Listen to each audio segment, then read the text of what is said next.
First reading, a reading from the Acts of Apostles, chapter 18, verses 23 to 28, where he spent a short time before continuing his journey through the Galatian country and then through Phrygia, encouraging all the followers.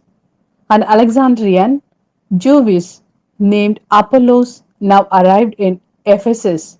He was an eloquent man with a sound knowledge of the scriptures, and yet, though he had been given instruction in the way of the Lord and preached with great spiritual favor and was accurate in all the details he taught about Jesus, he had experienced only the baptism of John.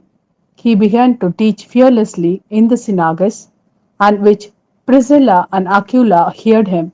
They attached themselves to him and gave him more detailed instruction about the way.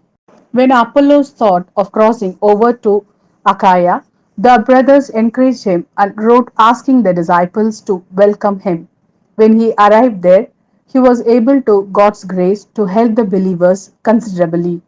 By the energetic way he refuted the Jews in public, demonstrating from the scriptures that Jesus was the Christ. This is the word of Lord. Thanks be to God. A reading from the Gospel according to John, chapter 16, verses 23 to 28. When that day comes, you will not ask me any questions.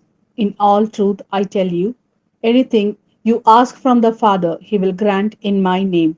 Until now, you have not asked anything in my name. Ask, and you will receive, and so your joy will be complete. I have been telling you these things in valid language. The hour is coming when I shall no longer speak to you in valid language, but tell you about the Father in plain words. When that day comes, you will ask in my name, and I do not say that I shall pray to the Father for you, because the Father Himself loves you for loving me, and believing that I came from God. I came from the Father and have come into the world, and now I'm leaving the world to go to the Father.